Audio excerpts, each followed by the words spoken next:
Olá pessoal, aqui do Nerdola Cast, aqui quem fala é o Ayrton. Hoje nesse episódio vamos falar sobre um filme dos anos 80 chamado Elvira, Rainha das Trevas. E hoje eu não estou sozinho, estou aqui com uma queridíssima amiga, a Flávia. Oi, Tudo Ayrton, bom?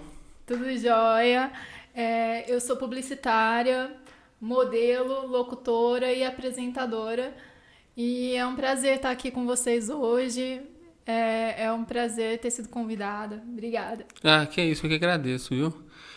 Gostaria de perguntar pra você o que você viu no filme, o que você gostou do filme e o que você achou do filme. Então, assim, a observação que eu fiz é que a personagem principal, ela demonstra uma coisa por fora que por dentro ela é o oposto, né? Ela passa uma impressão diferente do que ela realmente é, né? Quem olha pra ela numa primeira impressão acha que vai ser uma mulher vulgar, né? Uma mulher imoral, né? Mas a gente percebe que, apesar dela se vestir de uma forma bastante exótica, né? Até bem diferente dos padrões de hoje em dia, ela é até gótica, né? Pode-se dizer assim. Por dentro, ela é uma pessoa boa, né? Que não se vende em troca de benesses. Isso a gente já percebe logo no início do filme, né? Que o sonho dela é ter o musical dela na Broadway, né? E ela faz um programa para televisão de terror, né? Que dá certinho lá com o estilo dela, né? Toda vestida de preto e tal. E aí o estúdio lá troca de dono e o novo dono chega para ela já querendo se aproveitar, né, da situação, né, para tirar proveito dela e ela não leva desaforo para casa, não. Ela não deixou o cara tirar proveito dela por conta disso, não se vendeu por conta do interesse que ela tinha em continuar fazendo o programa, né? E botou o cara na linha no lugar dele. E é uma coisa que eu valorizo muito. E a gente percebe no decorrer do filme que esse tipo de situação acontece por diversas vezes. Vários personagens do filme, em situações diferentes, tentam tirar proveito dela, achando que por ela ter uma forma de se vestir mais exótica, mostrando mais o corpo, que ela ia se entregar assim para qualquer um que chegasse, né, tentando tirar proveito, né, com essa roupa decotada, né, a fenda grande na perna, né, mas não, em todas as vezes ela tem um posicionamento firme e coloca os caras realmente no lugar deles. A gente nota que o único cara que ela teve um comportamento diferente foi o cara que ela realmente gostou, se interessou no filme, que foi o cara que ela quis, né? Que ela queria namorar, né? Que ela ficou gostando. Então, as pessoas tinham uma impressão errada do que ela realmente é, né? Tirando uma impressão à primeira vista só pelo que estavam vendo, né? Entendi. E qual que é a sua cena favorita? Cena favorita? Deixa eu pensar.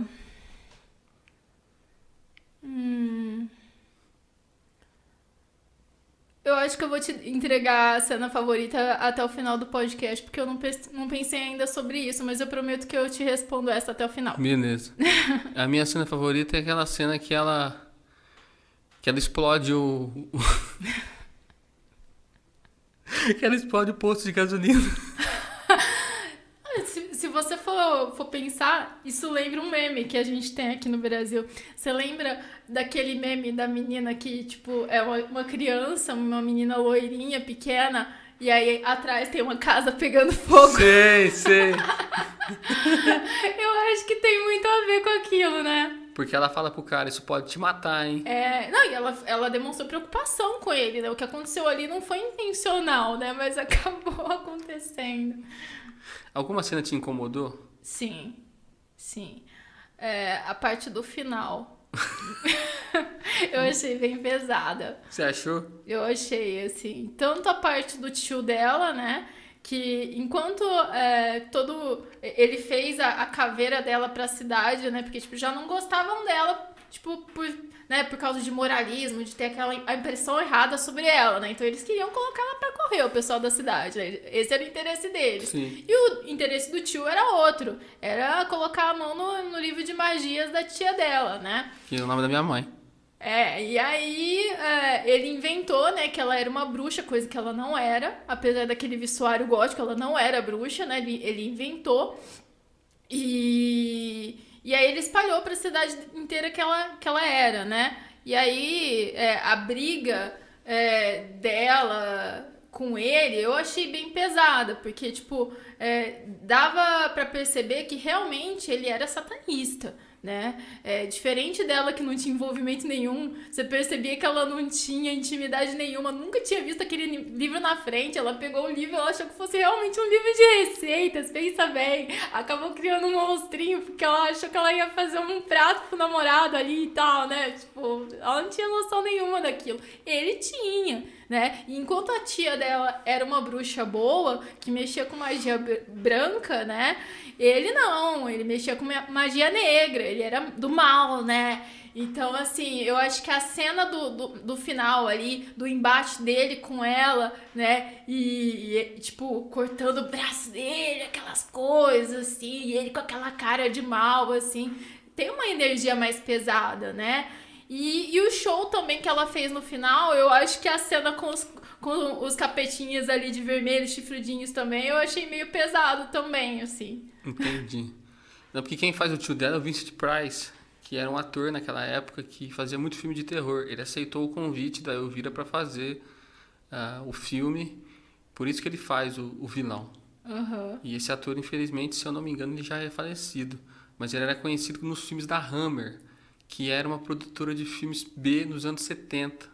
Ele, o Christopher Lee, eles faziam muitos filmes trash nesse estilo, de vampiro, de possessão. E a Elvira acabou sendo um convite para ele ali na década de 80.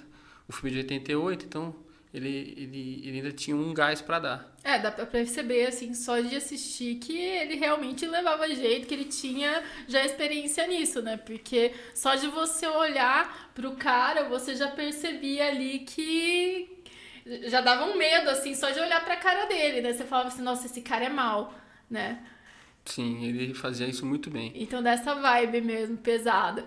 Sim, os filmes que ela apresentava eram filmes B, filmes trash que passavam junto com os comentários. Ela pausava o filme e comentava em cima da cena. Ela ficava deitada em cima daquele sofá vermelho e isso era um programa que ela tinha de verdade na MTV, na década de 80. Nossa, que legal. E aí ela, com o dinheiro do programa, ela fez o primeiro filme. Esse é um filme. Tem o segundo, que chama As Loucas Aventuras de Elvira, de 2001, mas não é tão bom quanto esse. O segundo eu não cheguei a ver. O primeiro, olha, por incrível que pareça, eu acho que eu já tinha assistido de outra vez. Eu acho que quando eu era mais nova, eu devo ter assistido alguma vez na Sessão da Tarde. Sim, passava direto na Sessão da Tarde. Uhum. Porque a Globo comprou esse pacote de filmes que a Herbert Richards dublava na década de 80. Então eles repetiam exaustivamente. Sim, sim. Assim como a Lagoa Azul, né? Exatamente. E a cena do banquete? O que você achou? Eu achei bem interessante, porque aquela cidade, né, era cheia de pessoas, assim, moralistas, né? Que pregavam a moral, mas na verdade eles não tinham essa moral toda, né? Uma pessoa que se dispõe a queimar uma pessoa viva não é uma atitude nada moral, né? Não. É maldade, é ruindade, Sim. né? Então, assim, eles pregavam uma coisa que eles não eram. Então, aquela cena, eu achei que deu uma boa lição neles. E por incrível que pareça, não foi a intenção dela. Eu percebi nos detalhes ali, né, que a receita pro prato que ela fez, né, foi uma receita que ela queria fazer uma coisa, tipo, pra dar um susto neles, e acabou acontecendo outra, porque ela mudou um ingrediente. Eu acho que tinha algum ingrediente da receita do livro que ela não tinha em casa, e aí ela acabou trocando por outra coisa e deu naquilo. Então, ao invés de dar alguma coisa pra dar um sustinho neles, acabou virando aquele prato que eles adoraram, né? Tipo, comeram de lamber os beiços, disputaram até o final do prato ali e de repente um começou a partir pra cima do outro ali, né? Um querendo agarrar o outro, né? Então, o moralismo, né, que eles sempre pregaram pra cima dela, criticando ela, eles acabaram fazendo muito pior. Sim, eu percebi. Quando eu vi o filme pela primeira vez, eu fiquei assustado. Eu vi com 14 anos, na sessão da tarde, em 2004, na casa da minha tia. E eu fiquei, assim, embasbacado. Eu não tinha visto uma mulher daquele jeito, vestida daquele jeito, assim. E isso me assustou bastante. Assim, eu nunca tinha visto nada parecido com isso. E essa cena do banquete também me deixou muito confuso, porque eu não entendia porque que as pessoas estavam fazendo aquilo se elas pregavam ao contrário. Porque elas estavam agindo daquela forma. Exatamente. Né? E a aparência dela realmente é bem exótica, né? É bem fora dos padrões, né, da nossa vida real, do nosso cotidiano, né? Então, dá um baque a gente ver uma pessoa vestida assim. Se a gente vê uma pessoa hoje em dia, né, no meio da rua, vestida daquela forma, a gente vai falar, nossa, o que acontece, né? Pra onde que ela tá indo? Eu tenho certeza que quando eu tava vindo pra cá, que eu tava na rua, como eu tô vestida mais ou menos, né, como ela, em homenagem ao filme, as pessoas devem ter, por mais que elas não tenham me julgado, né, elas devem, na cabeça delas, ter pensado, nossa, pra onde que essa moça tá indo? Né, que ela tá vestida dessa forma. Porque como não é algo dentro do contexto do que a gente vive hoje, eu acho que é mais intuitivo que alguém que veja vá pensar, ela deve estar indo para algum evento, para algum lugar, para alguma atividade que seja relacionada com essa vestimenta. Agora, no caso do filme, foi um contexto diferente. Ela trabalhava com essa vestimenta e também usava dessa vestimenta no dia a dia dela. E a gente vê mais pro final do filme que ela nasceu dessa forma, ela já nasceu diferente, né? Sim, isso é nítido e notório. Quando você assiste o filme pela primeira vez, você toma um susto. Uhum. E o que é interessante também é que depois desse filme... Aliás, a Elvira era um personagem muito mais antigo, como eu havia falado, que ela tinha um programa na MTV, mas ela também apareceu nos quadrinhos da DC, fazendo crossover com o Drácula, com o Lobisomem. Nossa, que só legal. que nada disso chegou no Brasil. Putz. Por exemplo, o livro de quadrinhos que tinha na Amazon é 150 conto, é muito caro. É muito caro. E ela teria ficado muito mais famosa se tivesse chegado isso pro Brasil, né? Sim, porque aqui, se eu não me engano, é o segundo maior fã-clube dela. A dubladora que dublou a Elvira é viva até hoje. Eu só não lembro o nome dela, mas ela falou que foi uma experiência em tanto dublar ela lá na Herbert Richards na década de 80. E o que é interessante é que esses dubladores das antigas, eles se conhecem todos. Então, geralmente, quando você assiste esse filme, por exemplo, quem dubla o namorado dela é o dublador do Camus de Aquário, do Cavaleiro do Zodíaco. Eu imagino como ela deve ter se sentido, assim. Eu tenho vontade de entrar também pra esse ramo da dublagem. Certo. Eu gosto muito, eu sou formada em locução. Fiz o curso de radialista pelo Senac, tenho DRT de locutora, né? E um dos cursos que eu tenho vontade de fazer é justamente para poder trabalhar com dublagem, curso de dublagem, porque eu acho bem interessante, assim, você dar vida a um personagem, né? Sim, a dublagem no Brasil é uma das melhores do mundo. Você tem que e os dubladores hoje eles são tratados como estrelas. Eles vão nos eventos de anime, eles vão nos eventos aqui em Ribeirão, em São Paulo. Pelo que eu tenho de conhecimento da área, se eu não me engano, tem que ter DRT de ator também. Tem. Pra poder fazer dublagem. Assim, tem casos raros, assim, de exceção. Aconteceu recentemente que a pessoa não tinha DRT de atriz, né? E ela foi convidada pra fazer a dublagem de um personagem e só por ser famosinha, assim, né? Sim, isso é terrível. É terrível. E assim, é complicado porque a pessoa que ela não é da área, ela não tem aquele profissionalismo, aquela cabeça no profissionalismo. Olha, eu vou fazer isso, é um trabalho, não é uma coisa que eu faço o que eu quiser. Não, o cliente, ele tem aquele personagem, ele te passa o que é o personagem e você tem que interpretar de acordo com o que tá ali. Isso, exatamente. Não é da sua cabeça. Se fosse pra você fazer o que você quisesse, poxa, cada um inventava a sua história, chegava lá e fazia, ou então fazia tudo no improviso. Tem um programa, né, de humor, é tudo improviso, né? Tinha. Na Bandeirantes. Mas nesse caso é diferente, né? Tipo, um filme, uma novela, uma série, né? Tem aquele roteiro, a pessoa tem que seguir de acordo com o que o autor, o diretor precisam, né? Que aconteceu, esse caso aí, foi aquela ex-BBB, esqueci o nome dela, aquela que venceu o BBB lá. Sim. E aí ela ficou, assim, putinha da vida, não sei se pode falar Pode falar. Ficou putinha, assim, porque por causa de negócio de sotaque, que pediu pra ela, interpretar a personagem, ela ia ter que neutralizar o sotaque dela.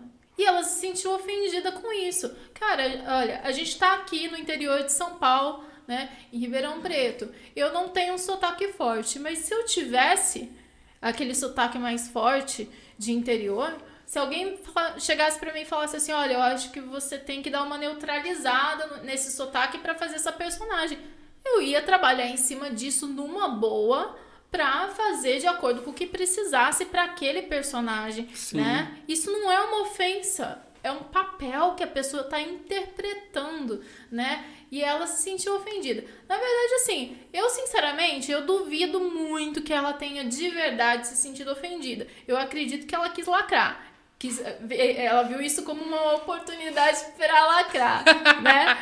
Infelizmente acontece muito nos dias de hoje. Mas é aquela coisa, né? Todo bônus tem um ônus. Sim. O bônus dela, na visão dela, foi lacrar. O ônus dela foi que ela perdeu uma oportunidade de entrar nessa área, né? Que é uma área super legal, né? E adquirir experiência nisso, porque depois de um trabalho vem outro, né? A gente vai pegando experiência e vão vindo mais trabalhos. Ela perdeu uma ótima oportunidade. Então, assim, eu com certeza, no lugar dela, não teria feito mesmo. Eu não teria feito mesmo.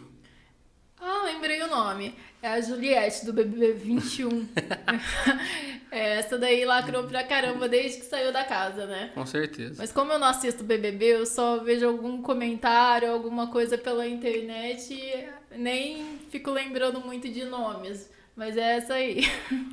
Bom, nós estamos chegando no fim. Eu vou fazer só os pontos fortes e os pontos fracos do filme.